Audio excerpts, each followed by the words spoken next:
নমস্কার, দ্রুতগতির খবরের আপডেট নিয়ে শুরু করছি ঈশান বাংলা মিডডে এক্সপ্রেস, রাজ্যের গত ২৪ ঘন্টার সবচেয়ে গুরুত্বপূর্ণ খবর। ধলাই লাইলাপুর সড়কে ১২ চাকার লরিতে গোপন চেম্বার, ১,১০,০০০ ইয়াবা উদ্ধার, পাচার চক্রের নতুন কৌশল ফাঁস, ধলাই পুলিশের বড় ধাক্কা।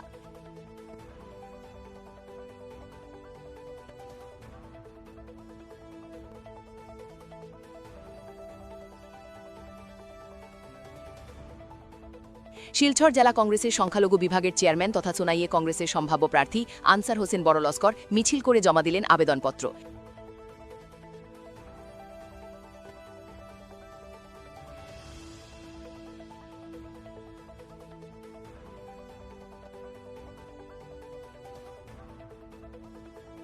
দীর্ঘ প্রতীক্ষার অবসান, হাইলাকান্দি শহরের ১ নম্বর ওয়ার্ডে রাস্তা নির্মাণের উদ্যোগে স্বস্তির আলো।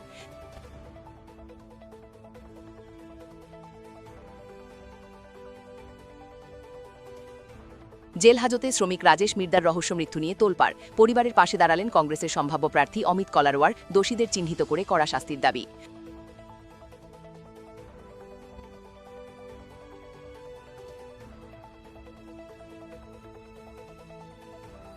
অমিত শাহের বরাক সফর ঘিরে রাজনৈতিক মহলে তীব্র উৎসাহ। ২১শে ফেব্রুয়ারি বরাকে অমিত শাহ, কাটিগড়ার নাতানপুরে বিএসএফ অনুষ্ঠান ও জনসভা, উদ্বোধন করবেন ভাইব্রান্ট ভিলেজ প্রোগ্রাম।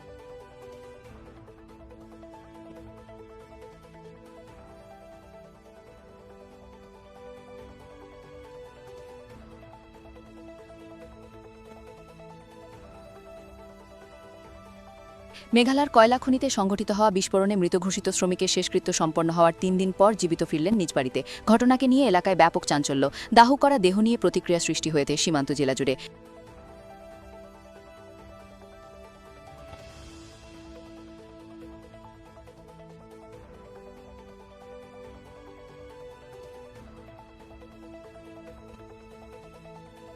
গাঁজা কারবারিকে ১০ বছরের কারাবাসের সাজা শোনাল আদালত।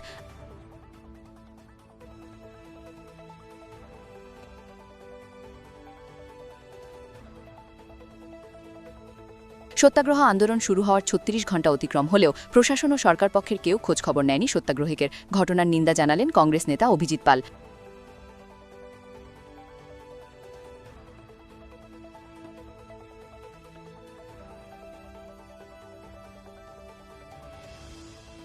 গুয়াহাটিতে নরেন্দ্র মোদীর অনুষ্ঠানে যোগ দিতে হাইলাকান্দি থেকে বিজেপি কর্মীদের রওনা।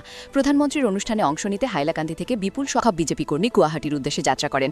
১২১ নম্বর হাইলাকান্দি বিধানসভার সম্ভাব্য প্রার্থী বিশ্বজিৎ কৈরি লালাবাজার রেল স্টেশনে উপস্থিত থেকে কর্মীদের জন্য পানীয় জল ও নিজ উদ্যোগে আর্থিক সহায়তার ব্যবস্থা করেন। তার এই উদ্যোগে কর্মীদের মধ্যে দেখা যায় ব্যাপক উৎসাহ উদ্দীপনা।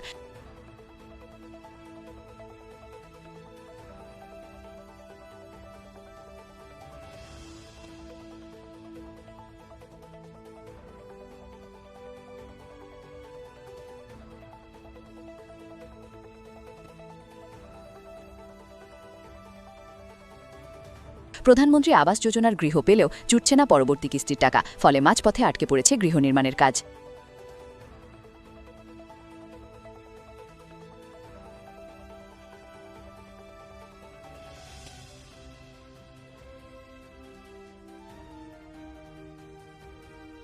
এখনকার মতো এই পর্যন্তই। দেখা হচ্ছে পরবর্তী বুলেটিনে। প্রতি মুহূর্তের আপডেট পেতে ঈশান বাংলা ফলো করুন।